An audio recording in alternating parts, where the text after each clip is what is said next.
I'd like to call the meeting to order. Roll call. Ms. Kratz. Here. Ms. Nyman. Here. Mr. Brad Updegrove. Here. Mr. Roger Updegrove. Here. Dr. Weir. Here. Dr. Wiley. Here. Mr. Brophy. Here. Ms. Connor. Here. Mr. Panarello. Here. All present. Let's rise for the Pledge of Allegiance and a moment of silence.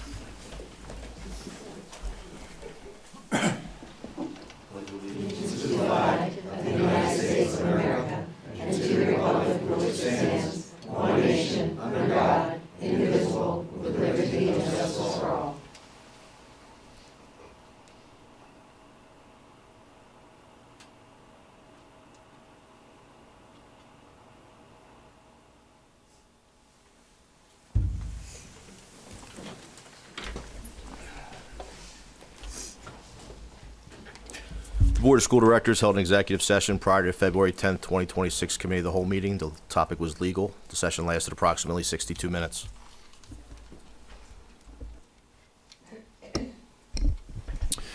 Thank you, Mr. Panarella. That takes us down to our discussion items for the evening, and we do have quite a list, and we're going to begin, and I'm going to ask Mr. Stout, Assistant Superintendent, to the podium to introduce our guest for this evening, who's going to be sharing about our all-day kindergarten study. Thank you, Mr. Stout. Thank you, Dr. David Heiser. I first would like to truly thank the board for allowing the Boyertown Area School District the opportunity to really investigate the opportunity for all-day K. It's been a long couple years that we've had internal committees and conversations around it, and I'm excited for the introduction tonight of Dr. Kokenauer. I said it correctly. I've finally got it. We have met, Mrs. Petrie and myself have met with Dr. Kokenauer many times over the past months to really talk about the details in this study. So we're excited to show you tonight. In your weekly, you had the draft of the overall feasibility study, and the presentation tonight is just an overview of that information. So without further ado, Dr. Kokenauer. Good evening, everyone, and thank you for having me here tonight. Just to give you some background information about myself and about the study. So I spent 28 years at McKeesport Area School District. We're just outside of Pittsburgh, about 3,000 students, where I started out as a special ed teacher. I was then a principal, and then I spent the last about 13 years in central office as their director of federal programs and a whole host of other jobs they gave to me. I retired a couple years ago. And from that point on, I joined my husband in Steps to Achieve, where we do external evaluation services for a variety of school districts, nonprofits, and for-profit organizations. So that's how we kind of got to this point. I first want to thank you for this opportunity. I thoroughly enjoyed working on this project, mostly because education is at my heart.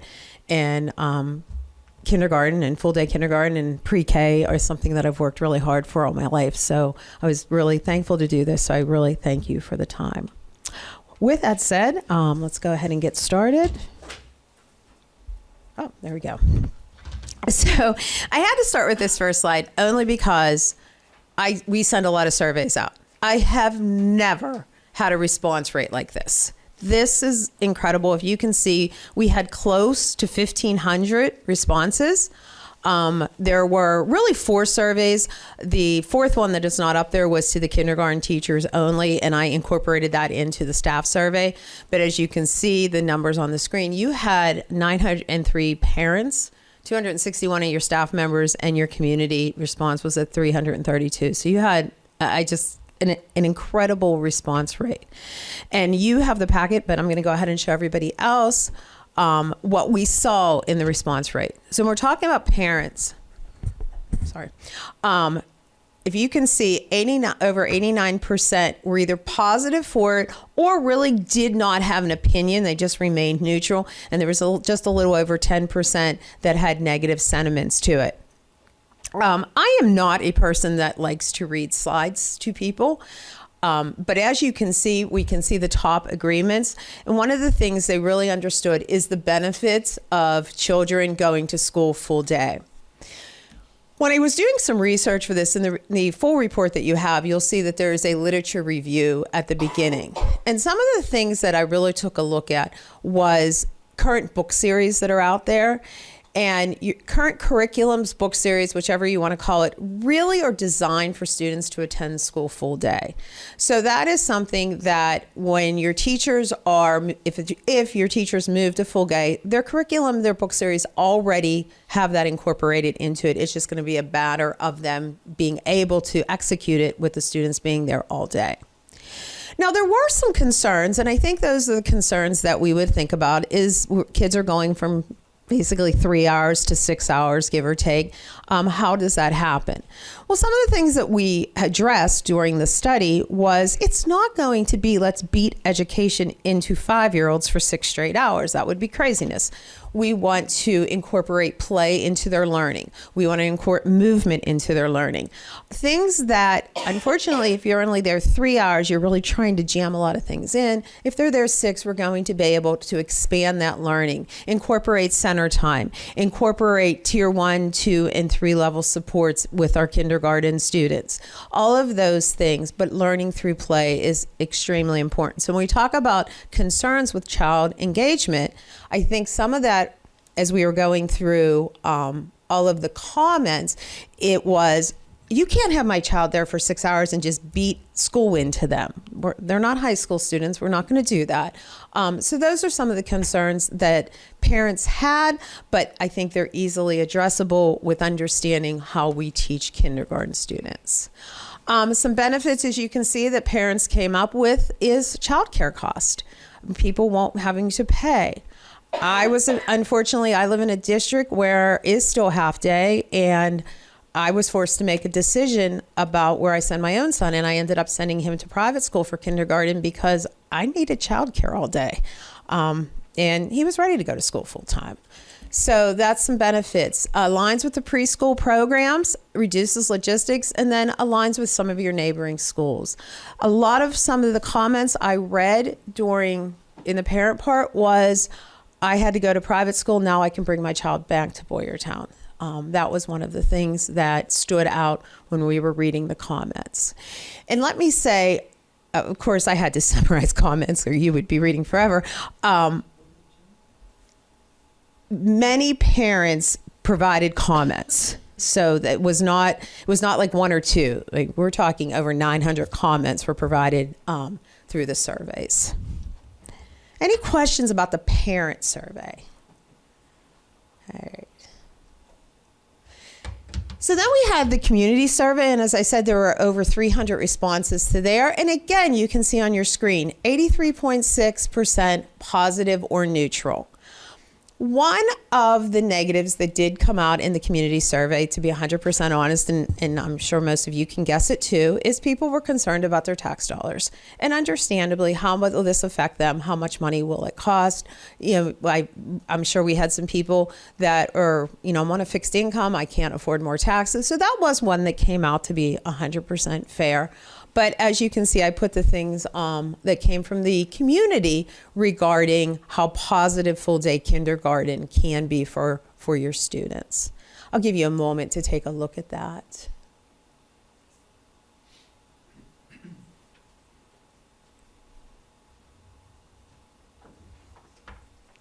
Any questions about community? And then the last one was the set staff. And as you can see, we're over 90% either agree, strongly agree, or are neutral on the fact of bringing in full day kindergarten. Again, we took a look at understanding the benefits of full day kindergarten, the positive sentiments, and then if there were any concerns. Staff understand, and this is where you're going to see this. Staff understand that scheduling can become an issue. They understand their needed support. They understand transitioning. They understand the day-to-day operations of your school, whereas you're not going to see that in your parent and your community because they're not there every single day. But as you can see, your staff is very on board with bringing full day kindergarten into the school district. Any questions? All right. So again, I talked about some of the benefits of full day kindergarten, and I addressed these a few moments ago too, but we're going to be able to extend the literacy block to 90 to 100 minutes, extend the math block. The structure is going to be a full day structure so they can implement that existing curriculum, like I mentioned, in its entirety.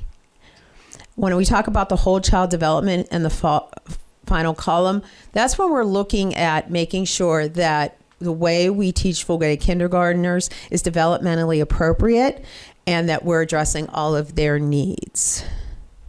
I'll give you a moment just to digest that.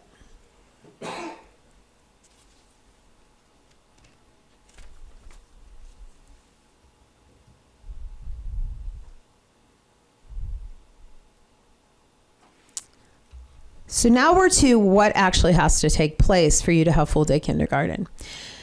So what's on your screen there is how many additional classrooms will be needed in each of your existing elementary buildings for a total of 10 classrooms. So keep in mind we're talking about a total of 10 classrooms regardless of how we get to those 10 classrooms, but that's kind of the breakdown on what is needed. All right. So Steps to Achieve prepared 4 options for the board when we're talking about full day kindergarten. The first option is basically leaving the students at the building that they are currently enrolled in and expanding from half day kindergarten to full day kindergarten in their current schools. We interviewed all of your elementary principals in the process and your middle school principals. So they helped guide this section quite a bit. 5 of your elementary principals were very confident that they could go from half day kindergarten to full day kindergarten in their existing building by moving a few things around. One of your principals, Boyertown Elementary, is not able to expand to full day kindergarten. They're just at full capacity. So both option 1 and option 2 kind of address that. With option 1, it is leaving all of your students in their existing schools as they are, but adding modular classrooms onto the Boyertown Elementary campus. And that is really what option 1 talks about. Now, let me say this for a couple of things. Number 1, modular classrooms do not look like they did 20 years ago. They are not a bunch of trailers just sitting around. I mentioned that we work with the Antietam School District, and many of you probably know the tragedy they suffered with their high school flooding. And they had to maneuver around, and they now have modular classrooms for their elementary. If you didn't know it was a modular classroom, you would have no idea. It is absolutely beautiful. They are done very, very well. So in option 1, that's what we're talking about. As you can see, I put in a cost of $3,925,500. That is actually middle of the road in your packet, the actual study. There is a low cost for modular classrooms, a middle cost, which is what I put there, and then a high cost. The big discrepancy in how much it will cost to do modular classrooms comes with how much it will cost you to get plumbing out to them, get electrical out to them, get your site set up. Those are the costs that can either increase or decrease the cost of modular classrooms. So I decided to go middle of the road when I did this. Of course, the biggest benefit to this is all students will stay in their home schools. Any questions about that?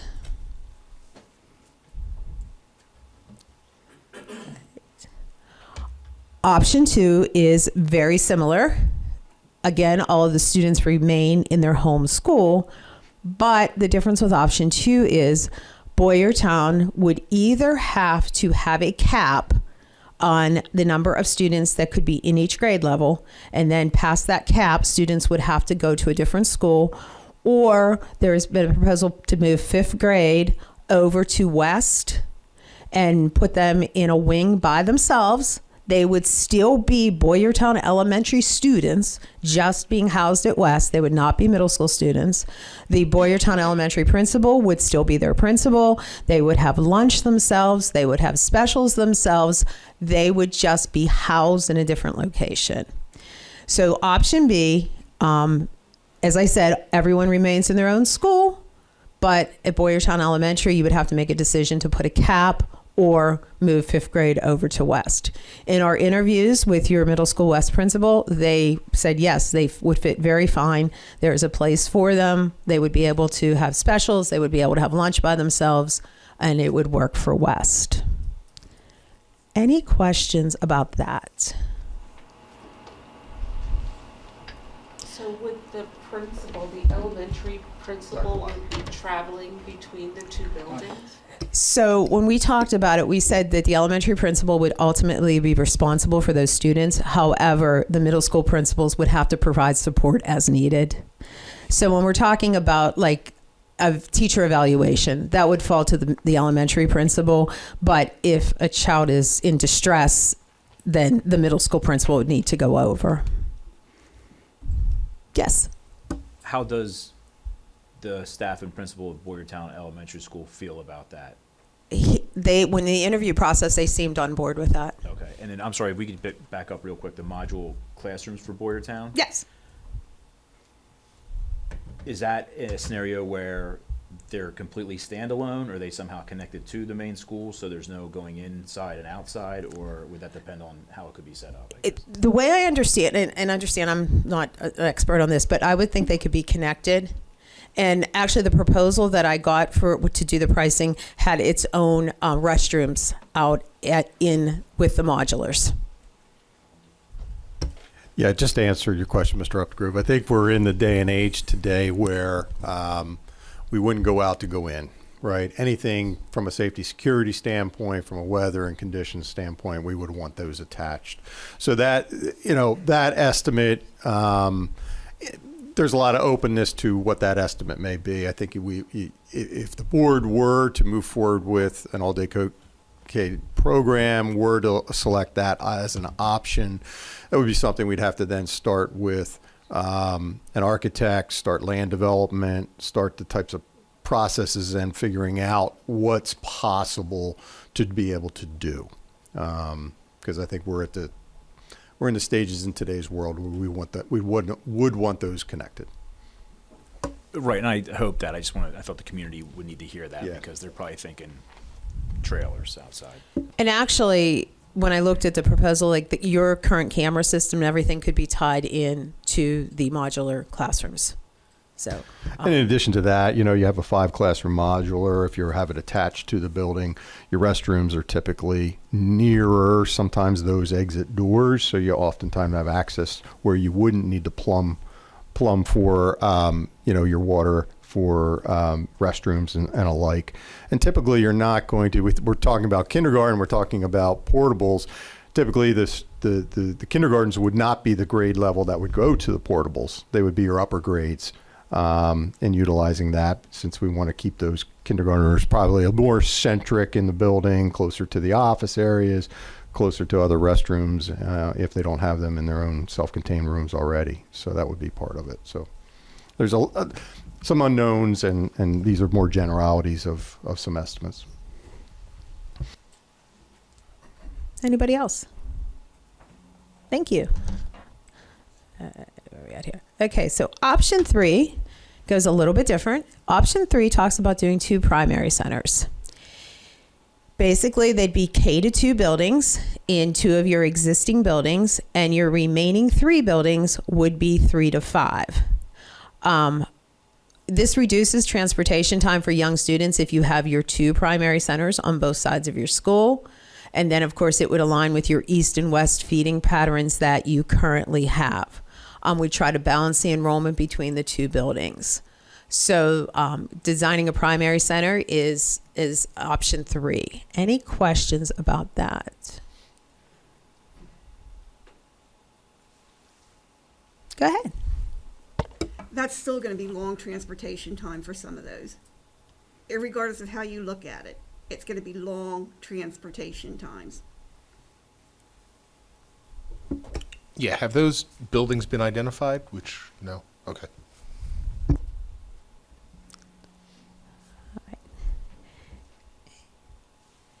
And then option 4 is actually moving your 5th grade to the middle school and having middle school east, which would be grades 5 and 6, and then having middle school west, which would be grades 7 and 8. With the 5 and 6, we would be using basically an academy model, more an elementary school model. And then in 7th and 8th, of course, you would be using your middle school model, departmentalized type of model. Now, there is some considerations with this. As you can see on your screen, you're going to have increased transportation costs and increased student time on buses because all students will be going to one location as opposed to 2 locations as it is now, or with 5th grade, 6 locations. So those are some considerations, but there is the estimated cost associated with option 4. And then this screen here is just basically a breakdown of how I got to the cost. With your instructional staff, that is 10 teachers estimated at $90,000 each. Your support staff paraprofessionals is contracting 10 paraprofessionals at $30,500. Adding 1.5 specials people, which is then $135,000. Furniture, facilities operation, your transportation costs. As you can see, you only have really increased transportation on options 3 and 4. The modular classroom cost, of course, is only on option 1, and then we put in some contingency cost, and then finally the amount at the bottom. Yes. Before you had the modular classroom at higher than that. Now you came down, it was 300 something. Or was that considering all of the other stuff involved? $3,925,500. Is that with that? Because I thought with the way you talked, it was just for the modular classroom stuff. Oh, it's all inclusive. Yes. And to let you know, do they have a copy of the full study? Okay. So in the full study, you'll actually see, I have to change glasses if I'm actually going to see. In the full study, on page 16, I think it's on page 16. Let's see here. Well, it actually starts on page 15. You'll actually see low and high cost of your modular classrooms, and it finishes up on 16. And basically what I did was I chose a number dead in the middle of the low and high for the estimate.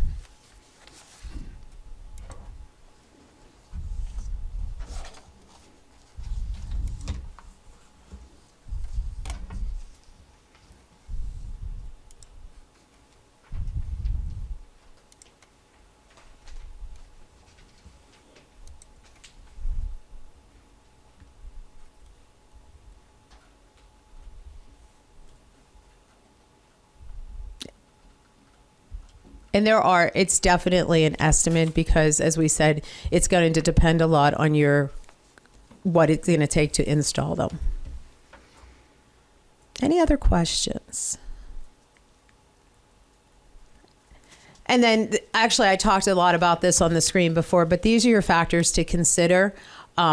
Your instructional and support staff, your specialist, your instructional materials, which actually will probably not be much of an increased cost because you already have those.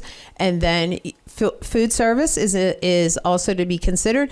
But of course, you're already feeding your kids. Now you're just going to feed them an additional time. In none of the buildings that we spoke with, when we talked to the principals, did they foresee that an issue, except again with Boyertown Elementary, just because of the number of physical bodies there.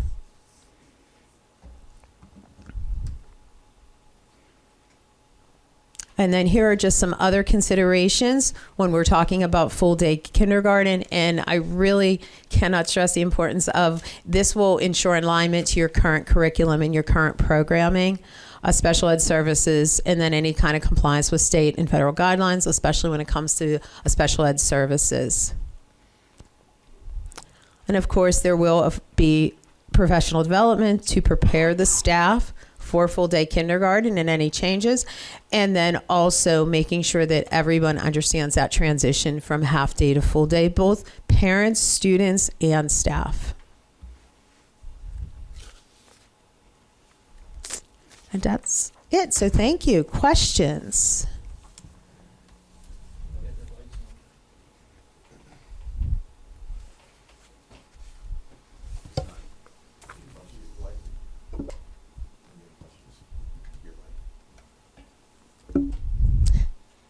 Yeah, I have a question. Sure. Back to the, say, 1,500 parents that you interviewed for this. I was looking and roughly, there was like 20%, almost 20% that weren't in favor of it. But my question is, out of the 6,000 some parents that we have in the school, how many of them were interviewed on this or questioned on the survey? So your parent response, let's go back here. Your parent response was over 900. Okay, but we have over 6,000 students in the school. Were any of the other parents in the school district besides the kindergarten parents interviewed on this? Yeah, go ahead. Because they're the ones that are ratepayers that are paying Yeah. for this. Mr. Updegrove, so the survey information was sent out across our Infinite Campus portal. So every parent in the district that receives communications through that portal would have gotten an opportunity to access the survey. And out of those parents that were communicated that way, 903 parents chose to participate. The outside community survey, we did a social media blitz, put as much information out as we possibly could, and then we actually ran an ad in the local newspapers to with the QR code that allowed them the opportunity to access. So the parent survey went out through Infinite Campus, and the community survey went out through social media and local media. So while you're talking about that, how did you reach out to the senior citizens? Because a lot of them don't get the paper, don't have social media, don't have emails. So how did you reach out to them? Yeah. Mrs. Moore, do you want to? So to go back to even the strategic planning process, one piece of feedback that we received from the community, and in particular, it was a surprising statistic, is that our senior citizens point to social media and the newspapers. That's the feedback we received. But we did also, in our communications out, we did also ask that people share with neighbors and friends. We encouraged participation. And I actually, without going back and looking at it, this is better than the response rate for strategic planning. So there's been improvement. We've offered multiple opportunities for folks to sign up to receive our newsletters and things like that as well. So in terms of our reach with regard to this group of people, we targeted things that they responded and said, this is where we find our information or where we'd like you to put it.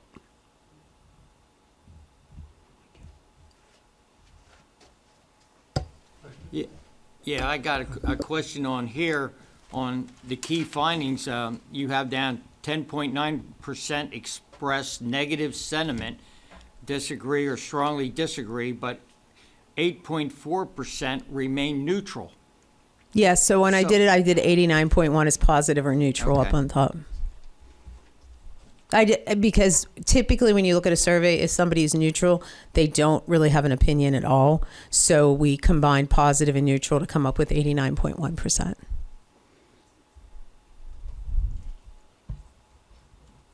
On your 800 or 903 responses, parents' responses, is that households or parents? So every response was from an individual person. I wouldn't know if like they did it with their husband or wife, if they sat there and answered it together, but it was from an individual source. So could be many less. Anybody who in Infinite Campus signed up for communications through the Infinite Campus All, so it could be multiple members of a household.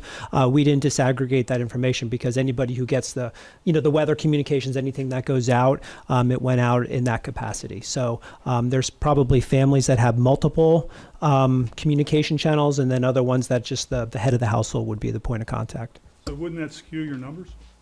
I would actually believe that it would.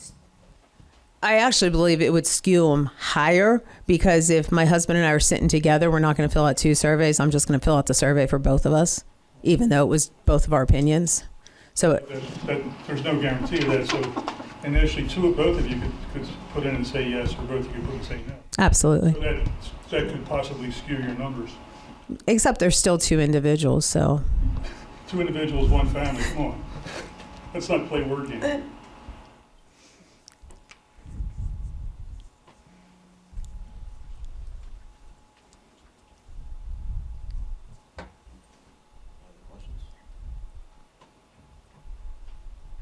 Mr. Stout, would you mind just kind of reminding the board kind of where we started with this study? We do have some newer members that are on the board that were not members at the time when we were charged with going out on this study, some of the steps that have led to this study, and obviously there's some of the results that you've heard tonight already.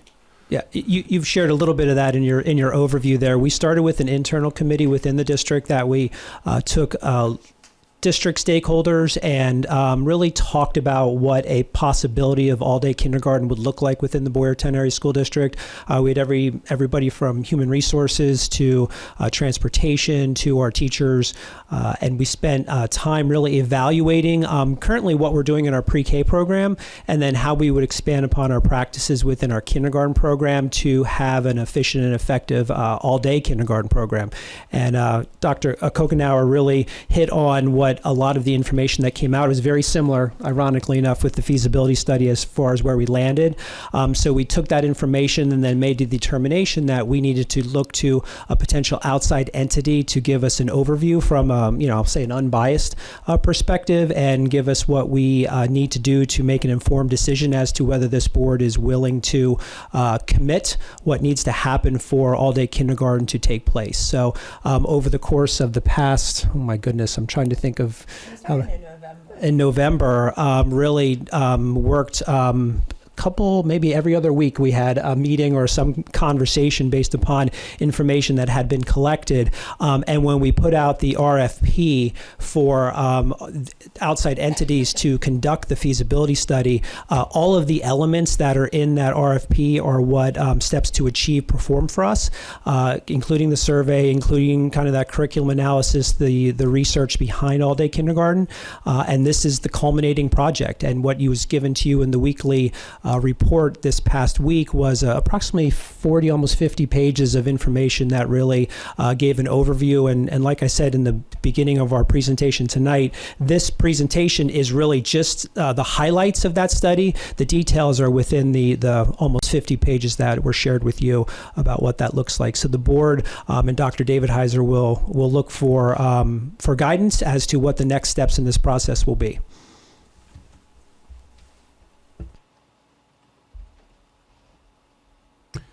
So in speaking with Mr. Stout, one of the things that we would encourage the board to consider would be a March timeline of considering whether or not the board would like the administration to move forward with the planning for all-day kindergarten for the start of the 2027-2028 school year.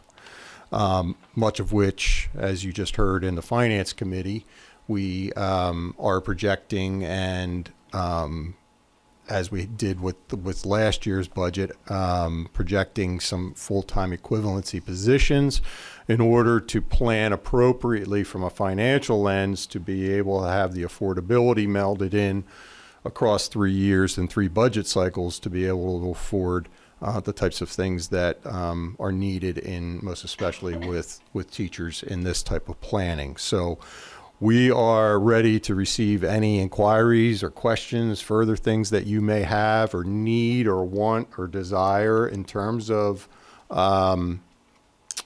this project. Ms. Kokenauer will certainly assist us with finding any things that you may need in terms of further research or anything else. I think some of the data points that have come out more recently, you heard from Mrs. Petrie and her latest comprehensive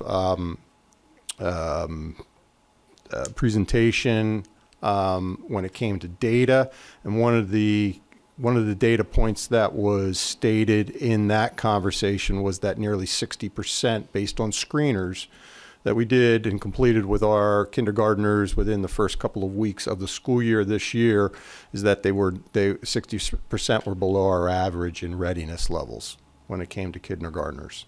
So that tells us some things that obviously there's a need. The capturing of our students for 90 more school days, that's what a half-day program brings back to those students, are 90 more school days of instruction that we believe can really enhance and help and promote our students in the skill sets, social skill sets, academic skill sets, you name it, in terms of the types of environments that they're in for nearly 3.5 hours more a day in that, and give the opportunity for us to increase the benefits for some results that we're seeing already that some of our students are not prepared for kindergarten at that point, and we can help make up some of that, close some of that gap. So I would encourage, if you have things you would like us to further investigate over the next 2 board meetings, our next legislative meeting and our next committee of the whole meeting in March, I'll put this on as old business, and we can go back to it each and every one of the meeting times if there's more things that you want to discuss, or there's things that you would like us to receive from us or research. We can do that at that point in time, and we'll take your lead. For budgeting and for the budgeting cycle, it would be helpful for us to consider for you to consider a motion at the March legislative meeting to really guide us from a financial standpoint for this particular budget cycle for next year. Personally, I think we need a little bit more debate on this, just based off of the data that's given to us. There's a lot of moving parts. We're looking at redistricting some elementary schools. We've got financial implications with getting these modular systems, again, site surveys, that kind of stuff. So I think, in my opinion, we need to have a little bit more deeper conversation about some of these. Like, what do these modulars look like? Again, where are we going to redraw the lines to make sure that we're not overcrowding a building? We've got Boyertown Elementary that is at capacity. So again, a lot of moving parts. I think the debate needs to be there. Yeah, and I think we can probably get you a look into a modular to understand what that looks like. Most times, it's mostly the highly sought out classroom that every student will want to be in. It's the brand new looking, and really today's version of a classroom setting for a modular is pretty impressive when it comes to that. So the board does need to take into consideration, number one, are you considering this as truly kindergarten, all-day kindergarten program? And then secondarily, you need to figure out whether or not what options that are being presented here to us. We can say that the recommendation from the administration, if you were to move forward with an all-day kindergarten program, would be our charge was to, how do we bring an all-day kindergarten program into Boyertown, and to stay focused on that. There's a number of options that have a lot of distractors to it, that have other things that are implied in terms of it. Creating primary centers, creating 5 and 6 and 7th and 8th grade centers, which take us a whole lot deeper than just an all-day kindergarten program. Our promotion to being able to provide this in the 27-28 school year would be to be focused on remaining these in the current buildings that we have right now. And our focus would be to keep an elementary together. That means to keep a 5th grade at Boyertown Elementary School, which would impart then having to place a 5 modular classrooms on that. Those are estimated costs. What we don't know right now is whether it's applicable, can we do it, where can we attach it, and things of that nature. That takes design, that takes architecture, and that takes some time to do that as well. I think the big thing that the board needs to make some decisions on in, again, debate is, are you going to move forward with an all-day kindergarten program, number one? The option of whether you move 5th grade to Middle School West or you keep 5th grade at Boyertown Elementary School is, in our recommendation, would be the next decision you'd want to make. And that maintains consistency for our families. It maintains consistency for our students, for our teachers, for everybody, and our ability to bring an all-day kindergarten program into the Boyertown School District while not disrupting operations of everything else. All the other options the other two options tend to do that. And we've now layered on multiple other things that we weren't bargaining for from the beginning.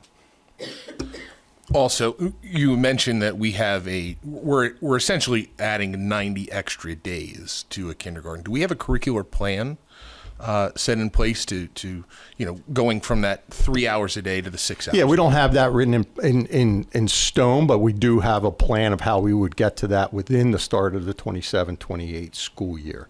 And you saw a little bit of that blocking of what that means. What does that mean for middle school, or excuse me, what does that mean for math? What does that mean for reading and the core programs that are part of that? And that's not to say an hour and a half of dedicated reading at a time for a kindergartner is appropriate, but how's that spaced out? And then what are our resources? Yeah, so we've already, and Mr. Stout and his team have already started to look at that through some of the initial meetings that even took place over a year ago. Thank you. I do have one question. Reading through it, I liked option one the best. I thought it was the least intrusive to everyone. But I do have a question. Why is it 5 modulars? Why not just 2, or why not just 3? If you're going to put how many? We only have 3 grades for 5th grade, three classes. Why would it just be 3 modulars? Yeah, it was really to maximize the space in Boyertown L, as we talked about. Boyertown L is full, and really to from a special area space.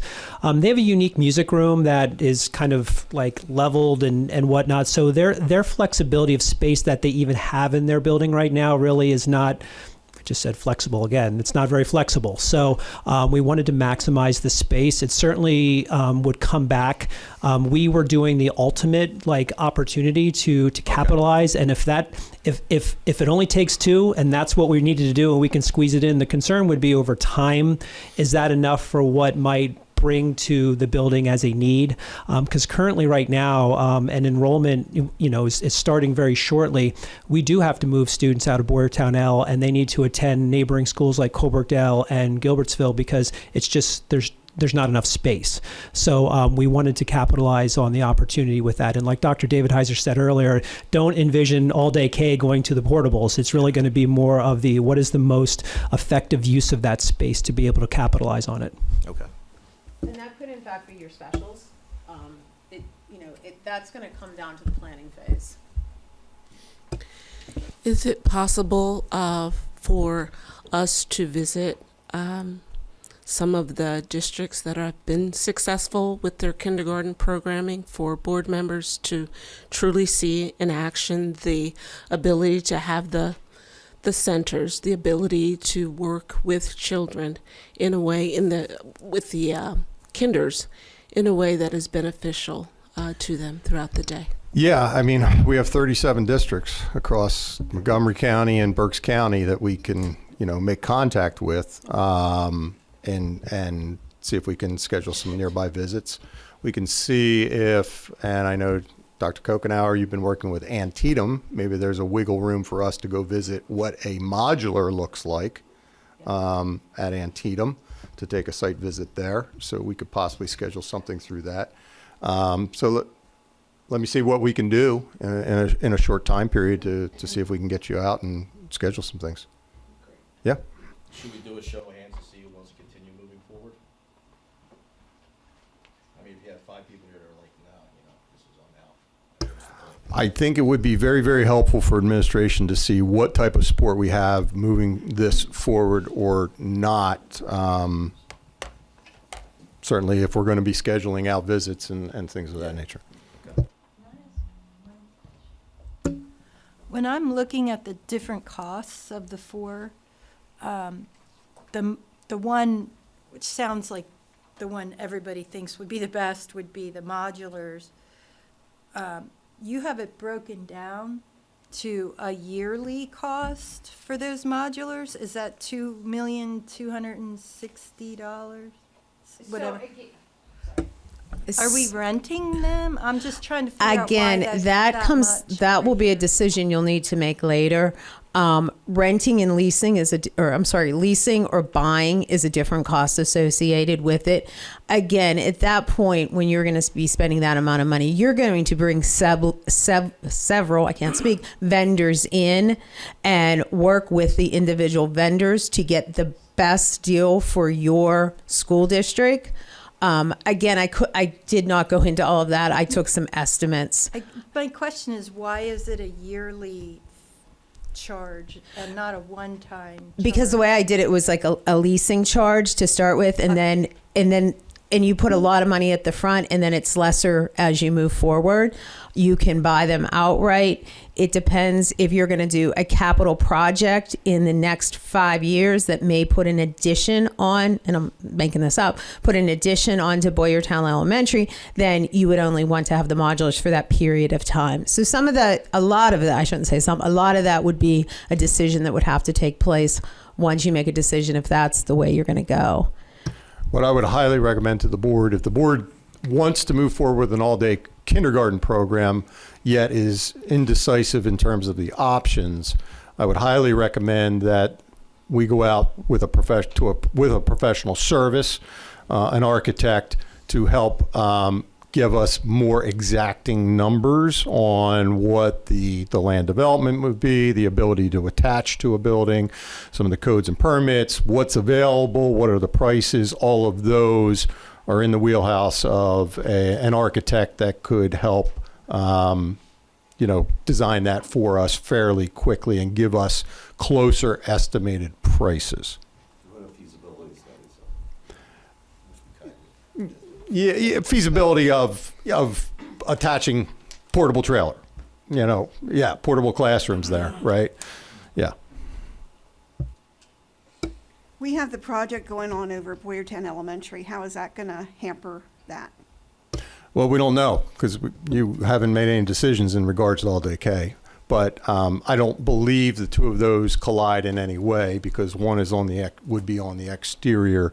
The roof is done this summer and is in full completion. Everything else is really internal to the building itself after that, and should be completed at the same time that the proposed all-day kindergarten would be eligible to start.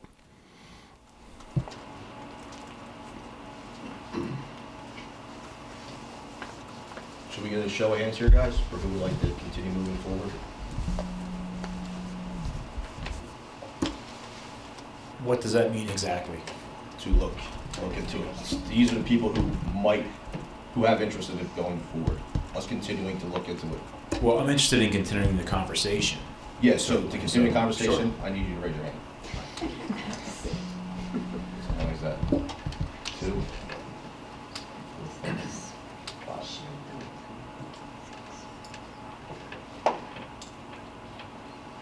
6. 5 for the 6. Okay, what I would ask from the board, if there is anything more specific you need us to look into, we will try to arrange and put together some possibilities of some visits to visit portables, but also some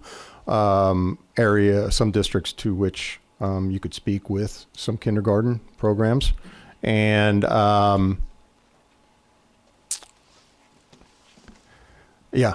And from there, we can go whether or not all-day kindergarten is something that the board would like us to continue to. I pause at asking for permission to go forward with professional services and so forth without having an indication, a real solid indication from the board as to whether or not that's something you want us to consider at this point. I don't know that we're there yet, but in order to get you more specific, Dr. Ware, more specific numbers, land development and feasibility of doing such with portables, we would have to enter into with an architectural service. You're probably spending another $100,000 for engineering. I don't believe it would go to that number, but I really can't speak to that at this point. I think that would be a decision if we are charged with doing that. We could investigate that for you.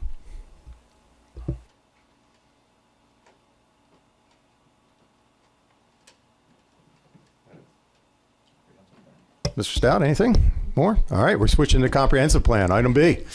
I'm still up. All right. We're going to invite Mrs. Petrie to the Yes, gonna invite podium as Mrs. well. Petrie. So the comprehensive plan, I have Mrs. Petrie up here, and we're splitting our presentation tonight. And again, we thank you for the opportunity to speak on the comprehensive plan. Some of you had the opportunity to sit in our committee. It seems like just yesterday, 3 years ago, we were working on the comprehensive plan. It does come up quickly.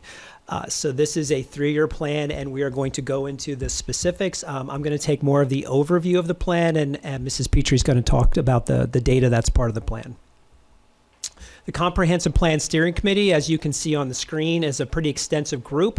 It encompasses numerous stakeholders within the district, from staff to students to the board to community members to parents, and it was an opportunity for us to collaborate on the plan itself. What's exciting about this is many of us just piggybacked off the steering committee for the strategic plan, and we were able to utilize some of the information that came from that, so the conversations were fresh from just 6 months ago. So the comprehensive plan itself is really due to the state by March 31st, and we're adhering to our timelines. In your weekly update for the past 2 months, you probably have not really even looked at it because it's been in there multiple times, but we wanted to keep it fresh in your mind about the timeline of what needs to be considered for the comprehensive plan. I'm just going to read the highlights. Every 3 years, this plan is put in place. It is a professional education plan, and it encompasses 6 sections: the profile, core foundations, assurances, needs assessment, action planning, and the plan submission. And as with any plan, it's not a plan that's really supposed to sit on your shelf. It's a continuous process plan that is used to be driven by what the data in front of you asks you to do. The LEA is the Boyertown Area School District, and really it's looking at the opportunity to increase student performance through results, innovative, exemplary, research-based programs, coupled with staff development, focused and aligned resources, and public participation in the planning, and that's what we just talked about with that very large committee that we had together. With public participation are all the critical factors in designing this plan. And again, we just had the opportunity to do our strategic planning, so this was a nice flow into what our comprehensive plan. And our strategic plan, if you remember, is 5 years in existence, or in its total existence by the time it's completed, and we're rejuvenating that team again. This is a 3-year plan. So the first thing we did was determining our educational values. And again, we had the opportunity in our strategic planning to look at these values. I'm just going to read some of the highlights. They're the core principles.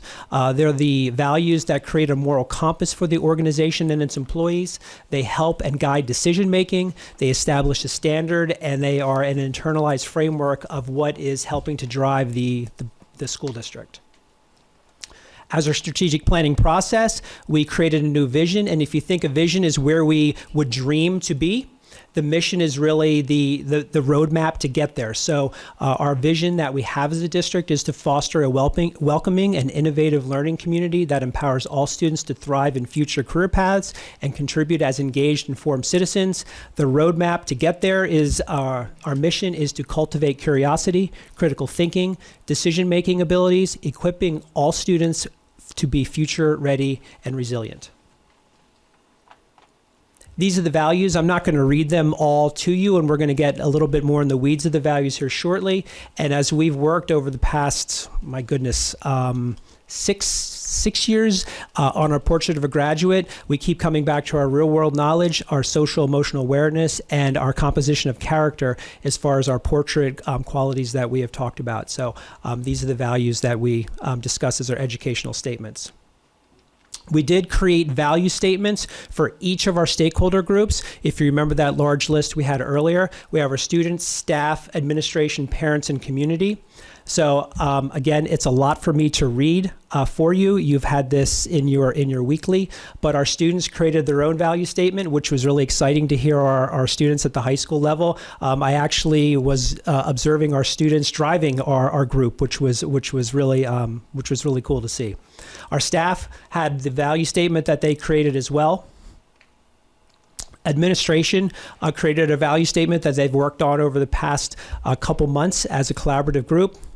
Our parents, as far as our committee work, created their own value statement, and also our community, because we had community stakeholders within the group as well.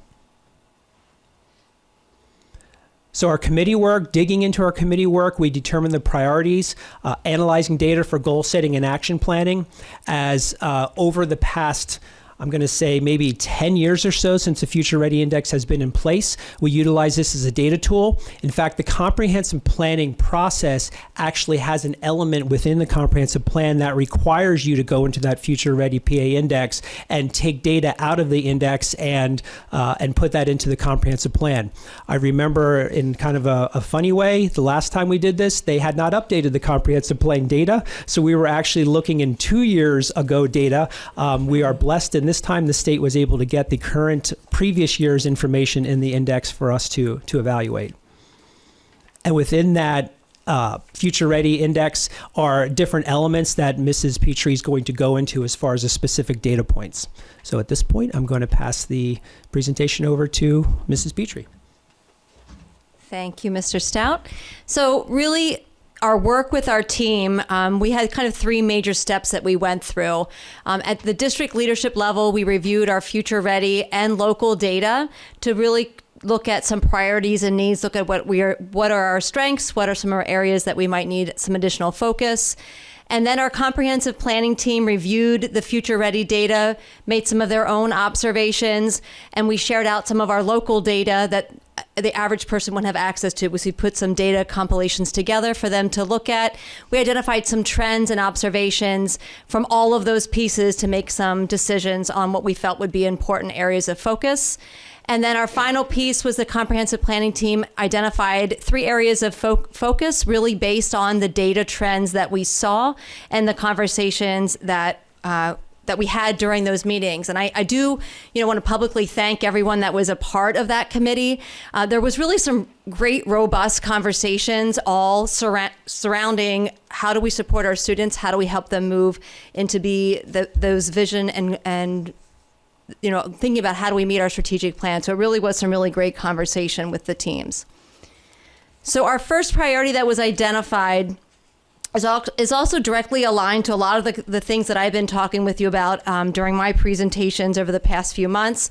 But the priority 1 is really honed in on our curriculum review process, aligning with our state standards and our MTSS framework to strengthen Tier 1 instruction and ensure consistent instructional expectations and support data-driven interventions across all of our schools.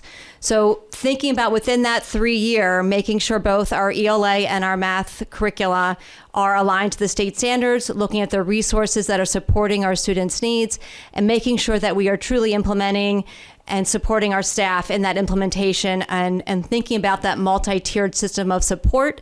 So when a student does need additional support, what are those pieces in place to make sure that they meet those needs?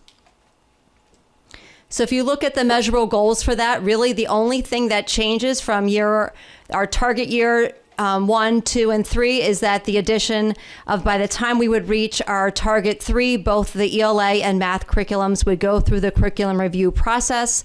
The ELA curriculum is at the forefront of our review right now. That is for a couple different reasons. One being the data that we reviewed has a high priority, but also in staying in line with the Act 135 state mandates that we are in line with that curriculum review process and resource adoption. Our priority number 2 is focused on foundational understanding of literacy instruction. So a focus on research-based literacy instruction and resources with ongoing data analysis. So in this analysis, we really looked at our state assessments related to our proficiency levels. So our students in grades 3 to 8, we're looking to focus and have an increase to 65% proficiency rate through the implementation of our multi-tiered system of support, and as well as the implementation of our revised curriculum materials. So you may be wondering, where are we now? Where are we going? 65%, is that where we are? We're going to talk through those pieces a little bit. So if you look at this document, and one of the things that I think is really important to recognize is that the struggles that we are having with some of our scores we're not alone in that piece. So this data is a reflection of statewide achievement percentiles. And what this is representing is how our students in comparison to across the state are achieving. So our achievement growth, if you look at the trends, is increasing. The interesting piece about that is when we look at our scores over the past 3 years, we have been pretty consistently around that 56%. So we were at 56, 57, and then down to 55%. So what the previous chart shows us is that we are maintaining what we've been doing, but we haven't gotten to a point where we're doing that increase. But it begs to wonder what is happening across the state as well. So in comparison to other districts around the state, we are showing that we're holding our own and continuing to maintain that. But we want to really focus on how do we make that growth over the next 3 years increase over time. So if you look at our measurable goals, we pick small increments of growth because looking at the trends from previous years, we want to be realistic about how can we tackle the challenges that we have and how do we meet our students' needs. In addition to that, an important piece is we are starting the curriculum review process with our ELA curriculum, K-12. So the implementation of a new resource or maybe a different strategy or different approach will be coming into the 27-28 school year. So this upcoming school year, we're going to be doing some pilots of various resources to making decisions based on what those implementation would be for the following year. Really working on our professional development related to structured literacy and helping our staff be prepared for those shifts in the following year.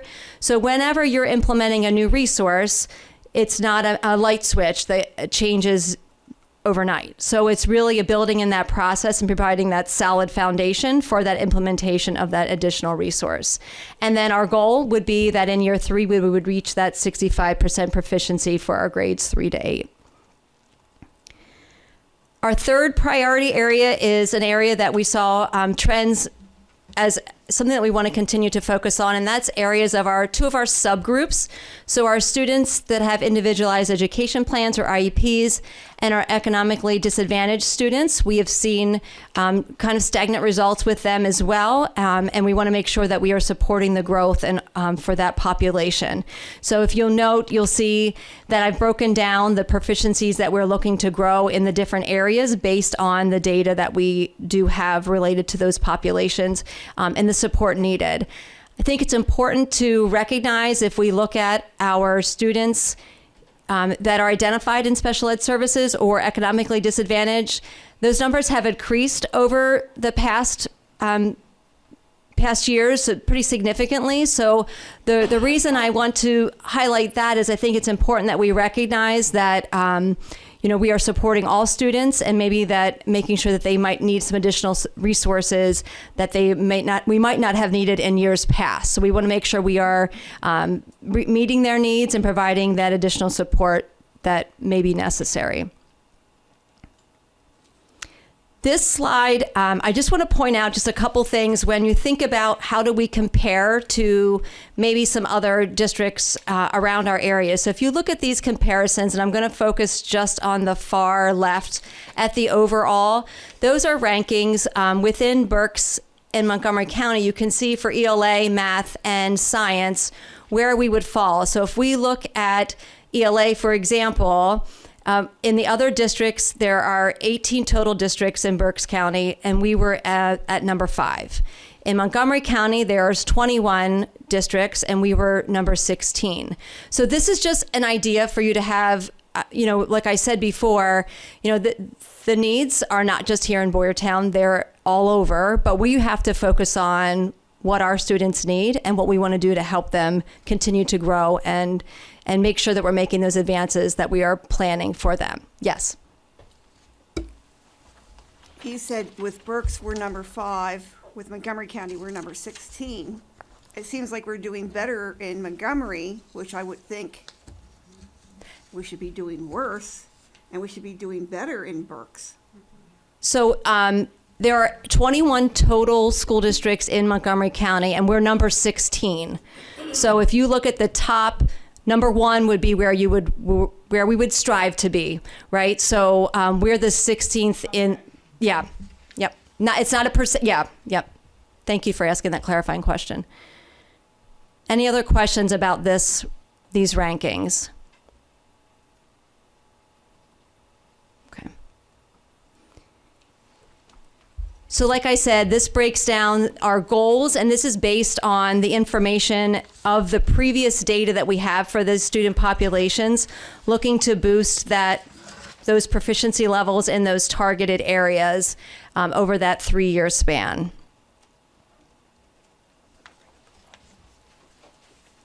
Just as a note, go back to that.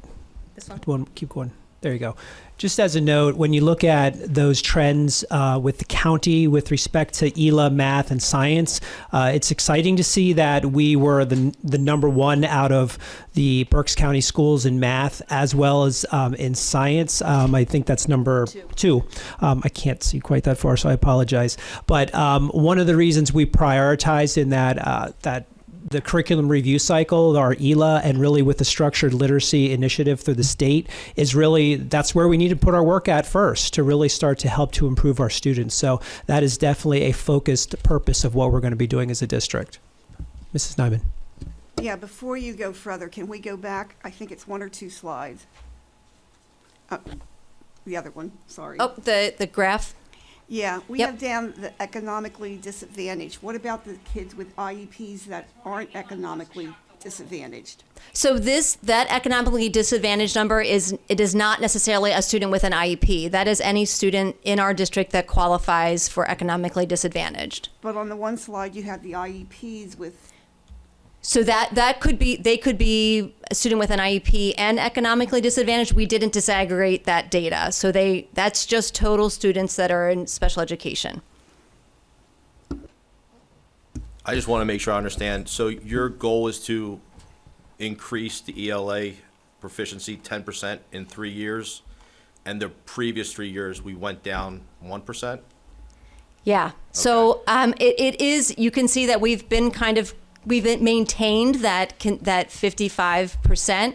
I think, it is a lofty goal, but it's a goal that I think if we take, small strides and really hone in on each year, making those small steps, that's what we want to strive to do. But 10% increase over 3 years is a pretty significant goal, but we also don't want to just settle. We want to make sure that we are pushing and supporting our students for that growth. I think, Mr. Panarello, too, the trend throughout the state, really from an ELA perspective, is why they put the structured literacy initiative in place to really help to support students. So I think the trend across the state is very consistent to what we see. And if you go back to that slide that Mrs. Petrie, this slide here is an interesting slide. So even though our numbers stayed stagnant, in the state rankings, we had an upward trend. So I might hypothesize that other districts across the state actually had decrease in their scores. Us staying consistent actually gave us an upward trend in the state averages, which is kind of an odd spin on things, but that's why that initiative from the state is put forth so that all students across the Commonwealth can improve their ELA scores.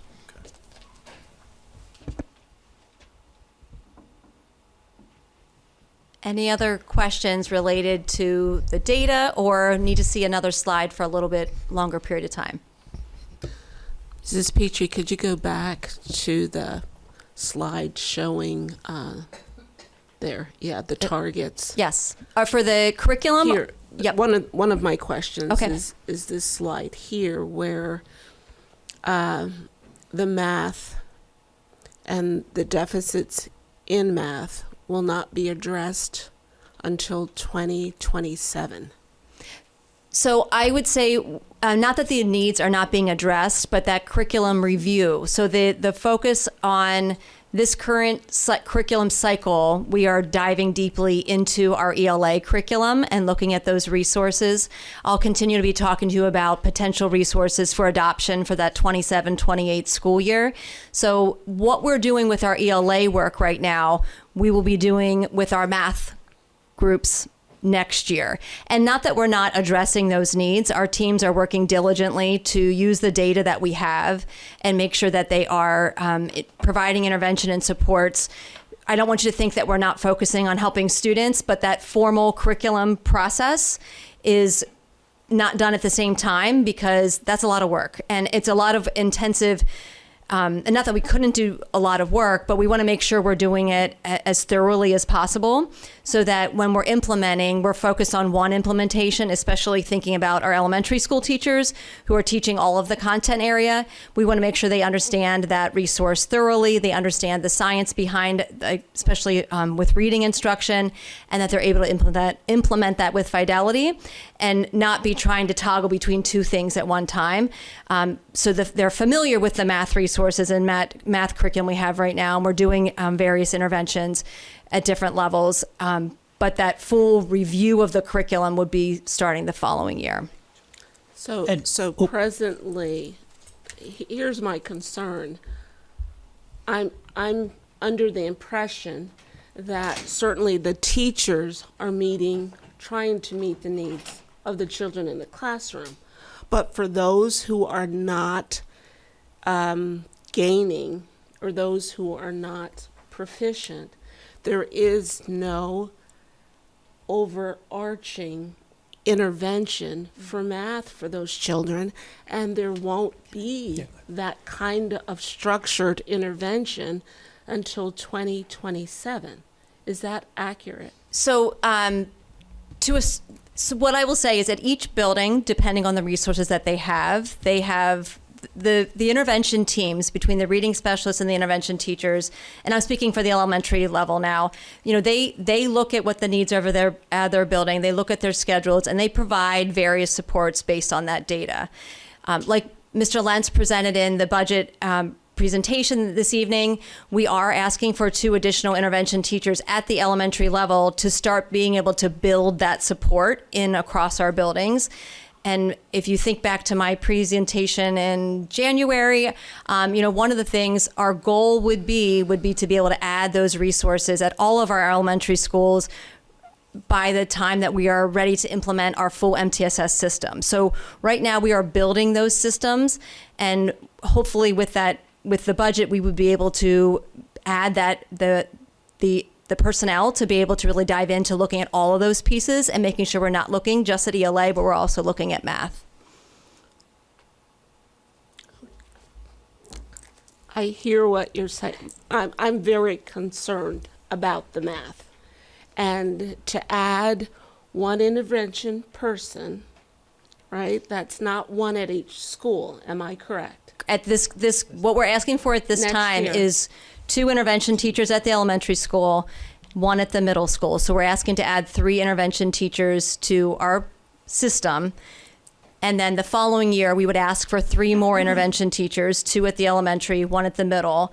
And then the following year, 2 additional elementary teachers at the intervention, so that way, in that 3-year span, we would have all elementary schools with an additional support within that intervention to be able to implement our MTSS system fully. Right. So that's over a 3-year period. Correct. And my concern is presently that the students are not getting that overarching support that is needed, looking at the data that is very much needed at the elementary level. So as we're talking about full-day kindergarten, we're talking about MTSS, which is, again, building this overarching system that's taking 3 years, that the stagnant scores, and I'm recognizing that, you're saying that everyone is in that boat, or there's a lot of districts in that boat.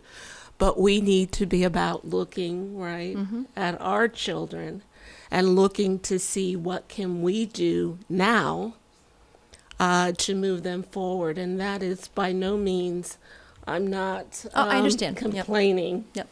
About the curriculum driving and how the review system takes time, recognizing that.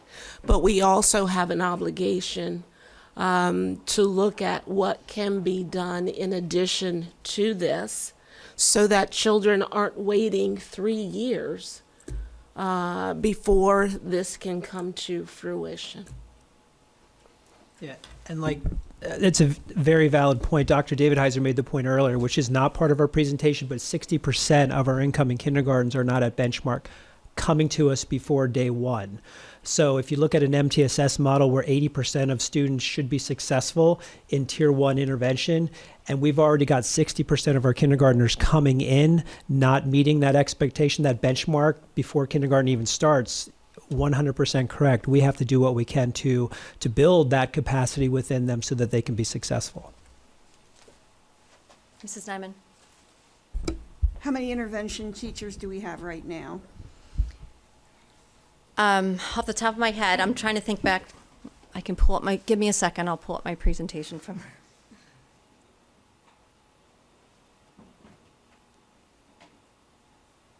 Any other questions while I'm looking this up that Mr. Stout maybe could answer?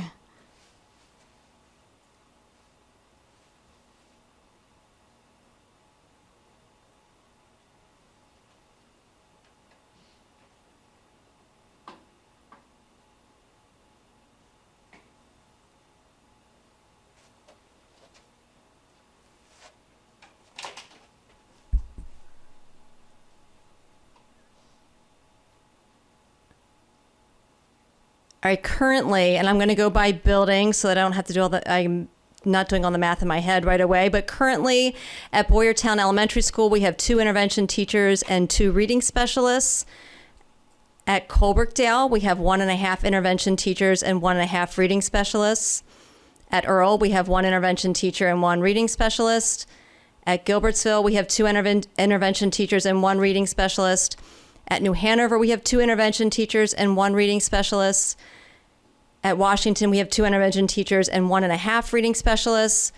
At Middle School East, we have 1 intervention teacher. At Middle School West, we have 1 intervention teacher and 1 reading specialist. And at the high school, we have 1 reading specialist. And I do want to point out that we talked about our Title I funds supporting those positions. So the reading specialists in our Title I buildings are supported through those Title I funds. Can you put that into our weekly report so I have that information without having to write all? Yeah, sure. Yeah, I'm happy to put that. Yeah, Yep, I'll it's put in a that in the slide. weekly, and it's in a slide from the January presentation. But I can put that back into this week's weekly so that you can review that. And again, the intervention teachers are addressing the reading issues. Correct. At this time, most of our intervention teachers, I mean, it depends on the schedule in the building, but they are doing some math intervention, but most of it is focused on reading intervention.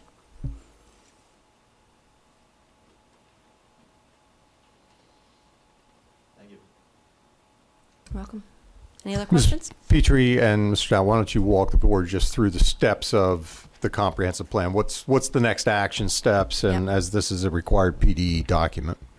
Right. So on the February 25th board meeting would be your opportunity to vote on the comprehensive plan, and then which is presented to you in your board packet, the full plan.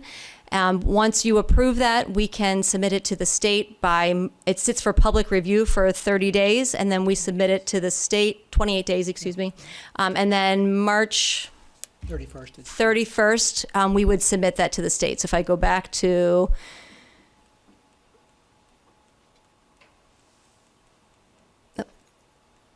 that slide, the plan is due to be submitted to the state by March 31st.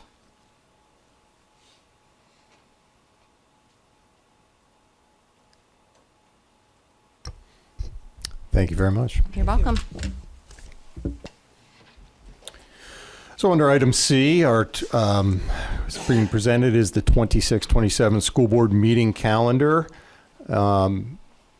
Moyer, if you can just bring that up for us. You'll see it looks fairly similar to what this year's calendar again looks like, with having two committee of the whole and a legislative meeting each and every month. In front of each of those meetings would be a specialized committee meeting. And again, they would meet every other month in terms of those. So we are recommending to move forward with that. Would be a consideration for you at our next legislative meeting. We were able to get, you heard from Mr. Crum at our last facilities committee meeting in regards to his recommendation for addressing some of the detection of PFAs at Gilbertsville Elementary. You can see attached there. There is an estimate for, or not an estimate, but his proposal for services. And again, nearly 50% of the cost of this is really in professional services and permitting, engineering services, and for the DEP permit.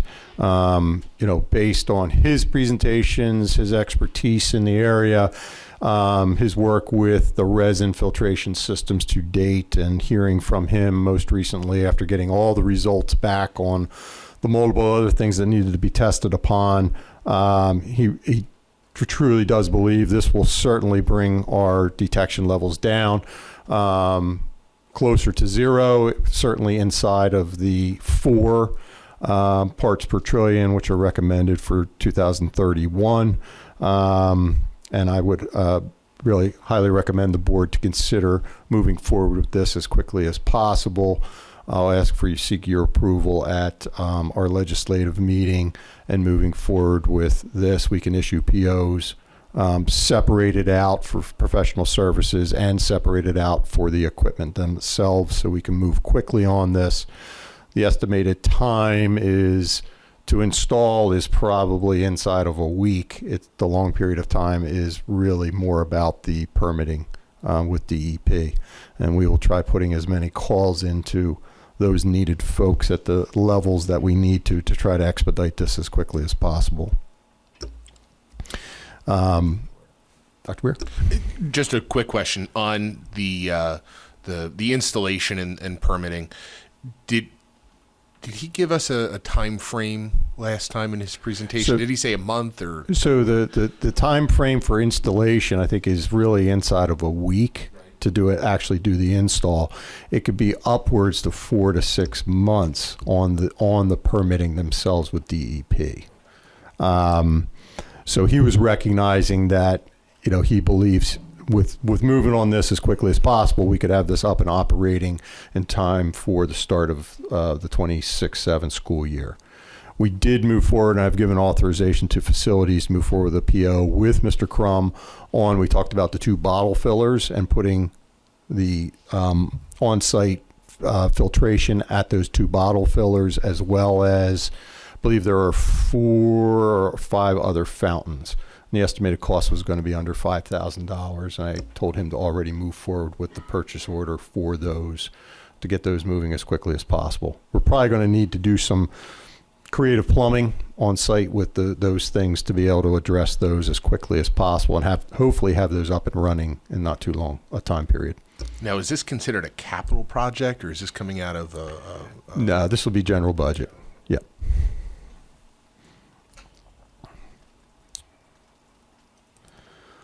Okay, item E, at our last facilities committee meeting, there was discussion in regards to the stage rigging system and its need for some changes to it. Back in 2022, there was an evaluation and a safety inspection. I believe the board took authorization to address some of the pieces to this. The other pieces that were not addressed are these pieces that we are now bringing forward.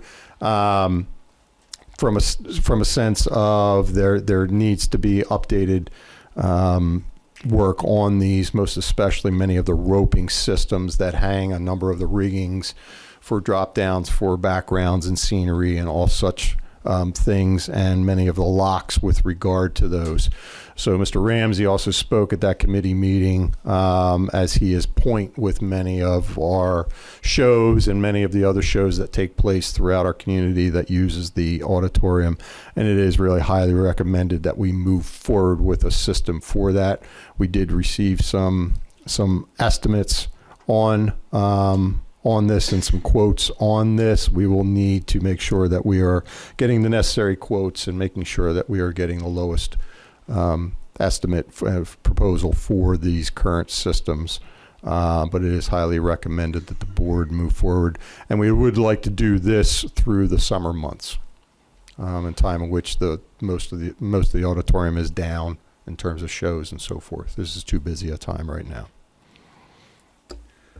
As part of Ms. that, Brown. could you also have them inspect the rigging, the framework going up the wall?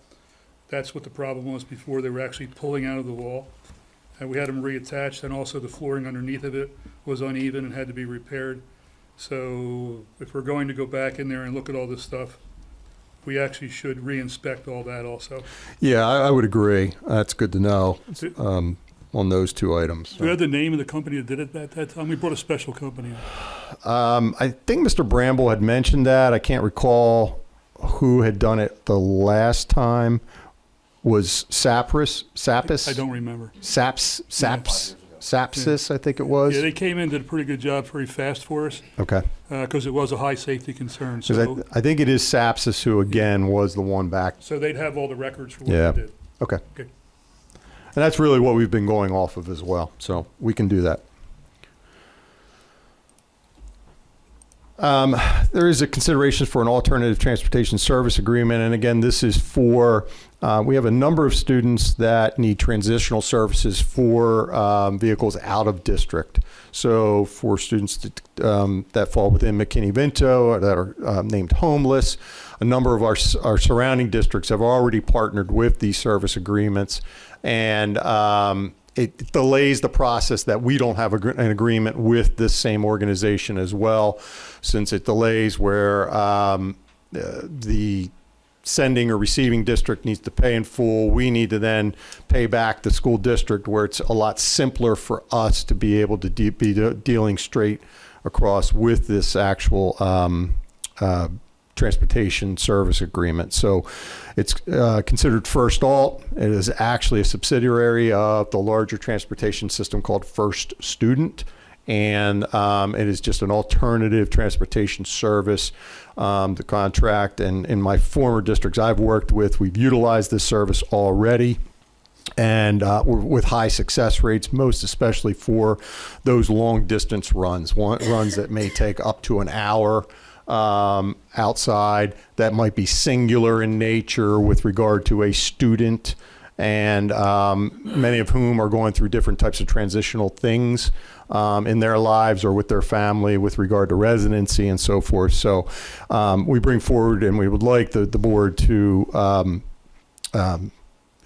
we're seeking approval on this particular agreement for those particular services. I believe currently Upper Perkiomen, I think Pottsgrove, O&J Roberts, Springford, a number of others that we often partner with when we're dealing with transitional home services with students, because of McKinney-Vento and homelessness already aligned with this company, and would really streamline the process for us.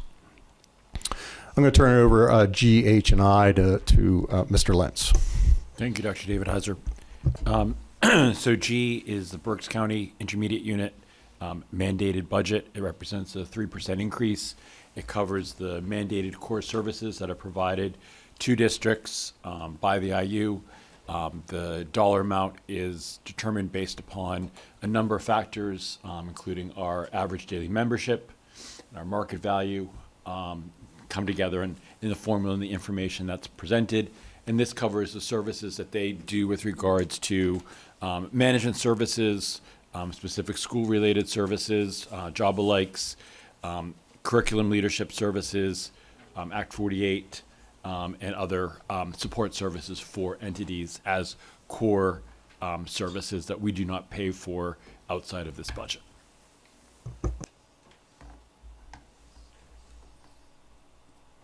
Mr. Brophy? No, I don't. Oh, sorry. I saw your light on. Oh,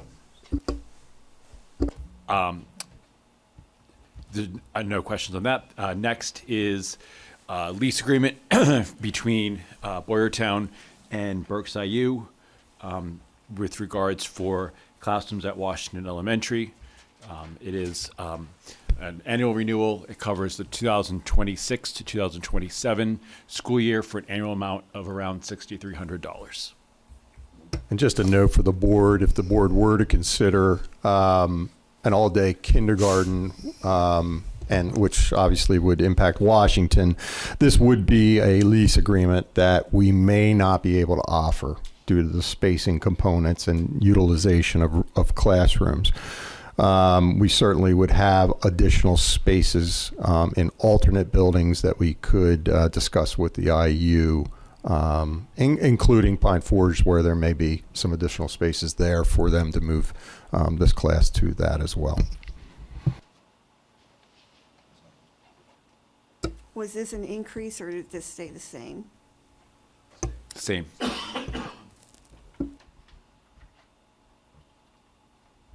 Okay, see no other questions. So this is a required resolution. One of the components of the approved state budget is that schools have the ability to apply for a facility improvement grant. And in particular, for projects that we have already in the works, the Boyertown Elementary HVAC and roof system is applicable to the needs assessment for these funds. They specifically seek to address improving infrastructures, systems for buildings. There's a maximum grant amount of $5,000, which is not a problem to meet given the size of the work that's already scheduled to be done. And this resolution just authorizes Dr. David Heiser and myself to actually submit that grant and then sign off on anything that we may need to with regards to that submission and the receipt of the grant, that we would be notifying the board that we were awarded based upon their review. Is that 5 million or 5,000? It's $5 million. Okay.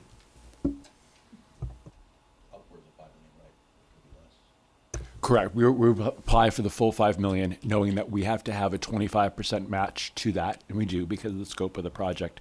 But yes, they have a budget that's to be allocated statewide. It will be reviewed, and decisions will be made at the state. There is not a published rubric or anything for those, but usually it does consider need, necessity for the project, and the like. I think he said 5,000, that's why I questioned it. Sorry about that.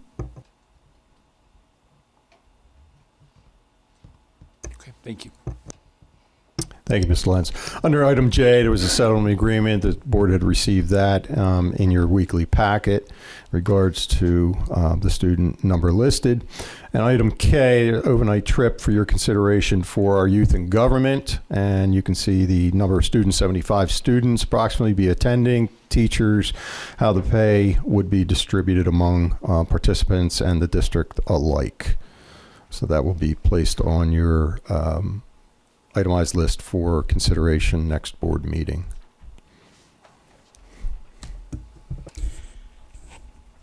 Reports, BCIU, Mr. Brophy. I'm going to pass this over to you, Dr. David Heiser. This is the little portrait of the picture that was pushed in for the contest by a Boyertown student. Oh, yeah. So, Yep, got it. I would have bought you a little stand too, but I don't know if you wanted that. Okay. Thank you. So, I'll be representing. Your wife's all Joe. I'll be representing the BCIU down at a conference for, I guess, it's something for educational. I'm not even sure what it is yet, so they haven't really told me. But it's down in East Earl. They said, will you go? And I said, sure. So I think they're going to tell me later this week what I'm going to actually be going there for. I think it's directed towards student services and Q&A with regard to it. It's nothing like learning when you get there. So you get to show if you can dance fairly well or not at all. So pretty much that. Once again, there's a lot of BCIU, there's a lot of federal laws coming out, a lot of stuff going across the table, federal and the state. Some things you would think that we wouldn't have to send for legislation, like that schools will be allowed to offer whole milk and dietary options. You would not think that we'd have to have a law for that, but we do, just to keep in mind. Immunization schedules, they're looking at those again. There's, once again, dietary guidelines.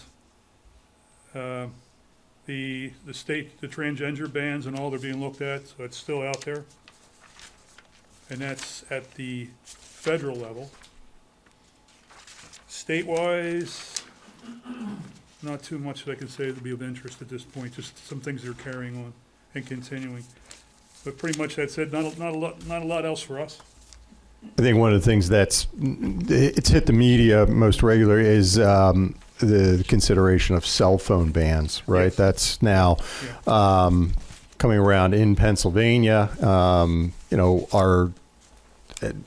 what are those considerations with regard to that? I know our high school has taken steps over the last 2 years with reducing the amount of time, a complete cell phone ban in schools, and, some of the challenges that may exist with some of that. So we'll have to see where that goes. I know it's being under consideration right now. That's one of the things we've been looking at here for the last couple of years. I think we have some cell phone restrictions in ahead of it, don't we? So, far as I know. yes, at the high school, middle school and elementaries, it's pretty much, they're null and void. At the high school level, really have done a nice job. It's really times of usage is still in some of their free time, like a study hall or open campus area or hallway travels. During any instructional time periods, there's complete shutdown of any types of phones. Yeah, I think some of the stuff coming from the state are going to be a total ban. But Yeah. I don't know if that's how it's going to eventually come out, because I'm sure they'll negotiate that. Yeah, I think that will be, and whether it does get resolved to move forward into law or not, we'll have to see. I think like I said, we've taken some steps. There's some challenges of you want to completely ban that from schools, and what's that mean, and right in today's world, there's challenges with banning that from adults at times. So. I'm worried about parent input if we go to that one. Yeah. And it doesn't mean that they can't have it on them. They just can't have it out, right? And becomes the challenge of just monitoring all of that. So not an easy issue. Mr. Updegrove, BCTC. The only thing I'm working on right now this month is a budget for the upcoming year. We're still working on that. Okay. Public comment period number 1, Donnie Savage, comprehensive plan.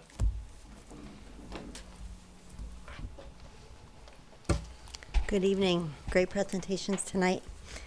Last week I attempted to express my excitement about the planetarium/learning dome proposal, mixed with my concerns about its timing and funding. So in retrospect, I don't think I was very clear. So this week I'd like to focus on the concerns I have for our school district. I speak as a resident who believes in the vision for public education and sees the connection between strong schools and strong communities. We saw our comprehensive plan presentation tonight.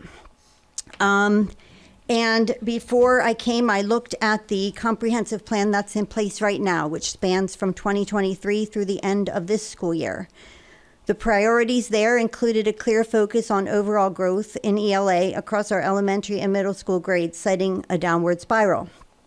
An overarching goal was that by 2026, and I'm quoting, 77% of students in grade 3 through 8 taking the ELA PSSA will score on the proficient level or higher. This will be an overall increase of 20%.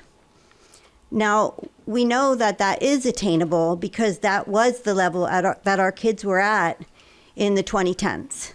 But we know we didn't attain that. So I looked at the publicly available PSSA ELA scores by grade from 2015 to 2025 on the PDE website. And as you would expect, there was a significant drop of 20 to 25 points after 2020, the COVID year. But what I saw of greater concern was that, and we heard this, our district hasn't been bouncing back in the way that we'd been hoping. There hasn't been consistent or significant improvement since that time. And I put together some graphs to illustrate my point that I'm going to email to you guys later.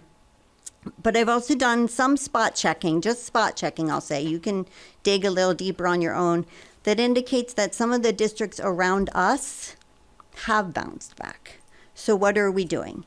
So what I'm hoping to see is that administration asks for what we need. And tonight we heard that. We heard we're asking for extra positions. We expect to ask for more next year and more the year after that. And I hope to see the board see this as an urgent problem that we don't want to become a crisis, and to support those recommendations. And I don't want to see anything get in the way of that. So I see it as an urgent, all hands on deck situation that should be occupying a lot of your discussion time. And then when we're satisfied that we have a plan and that we can afford it over the years, then let's talk about ways that we can further enhance the education of our kids beyond teaching them to read and do math. So I want to also make sure that you recognize, and Mr. Lentz gave a great financial presentation, that the way the budget looks this year looks somewhat favorable, but part of that is because for the past several years, expenditures have been overestimated and income has been underestimated artificially. So this transition into being more realistic and more responsible is making this year look easier. But make sure you know what next year and the next year are going to look like as you're planning this out. So I just wanted to express this concern and see our kids improve to where they've been in the past, where we know they can be, and make sure that we're giving the resources, not just materials, but humans, to make sure this happens. So I really thank you for listening to me tonight.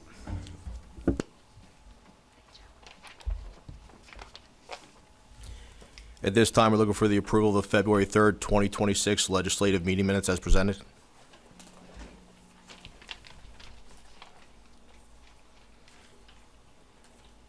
I approve the minutes.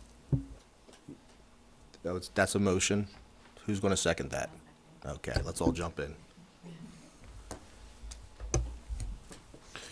Ms. Kratz, Yes. Ms. Nyman, No. Mr. Brad Updegrove, Yes. Mr. Roger Updegrove, Yes. Dr. Weir, Yes. Dr. Wiley, Yes. Mr. Brophy, Yes. Ms. Connor, Mr. Panarello. Yes. Yes, ayes have it. Under superintendent's itemized agenda, we have two items, one of which is we just discussed a few minutes ago, was the Suburban Water Technology Operator Agreement. And the administration is recommending approval of the Suburban Water Technology Water System Agreement for Gilbertsville Elementary School as presented. Panarello moves. Weir seconds.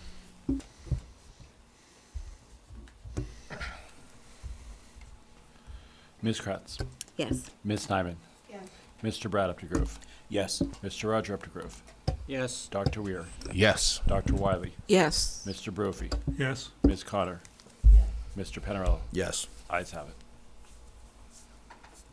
Under item B, personnel, administration does recommend the approval of the personnel agenda as listed. Panarello moves. I'll second.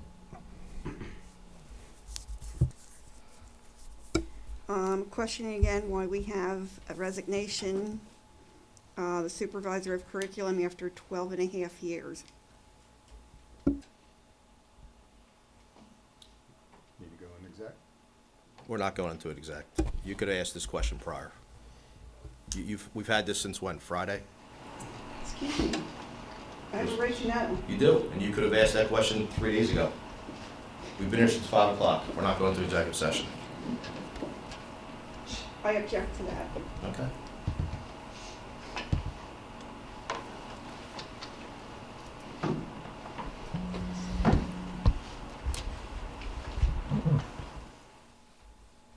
I'll call the roll. Ms. Kratz, Yes. Ms. Nyman, I'm going to abstain because I don't have the information. Mr. Brad. Thanks to Mr. Panarello, the president. Yes. Mr. Roger Updegrove, Yes. Dr. Weir, Yes. Dr. Wiley, Yes. Mr. Brophy, Yes. Ms. Connor, Mr. Panarello. Yes. Ayes have it.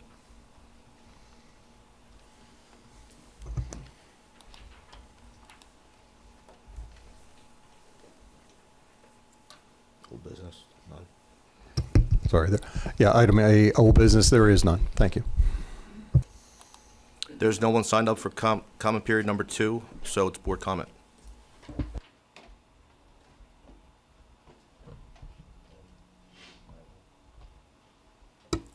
It's very disheartening when a board president won't give out information. Doesn't matter when we got the information.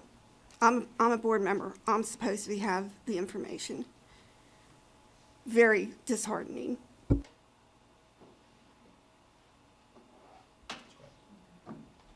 Nothing at this time, thank you.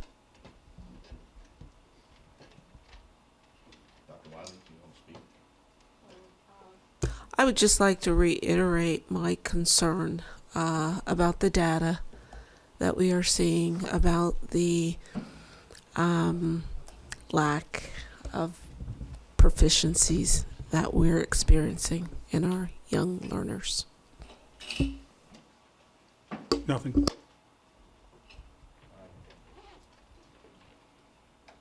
I just want to bring it up. I asked a question a while ago about how many teachers we have retiring this year. And it's like 16 teachers are retiring this year. And they're all teachers that have been here for a while. But the fact that we got to replace them 16 teachers that already put in their retirement papers. So I think everybody ought to take that consideration when we're talking about doing other stuff, that we're going to need 16 very good teachers. I have nothing further to add. So upcoming meeting dates, our next policy committee meeting will be meeting on February 24th at 6 p.m. here at the Education Center, followed by our legislative meeting at 7 p.m. Motion to adjourn? We're second.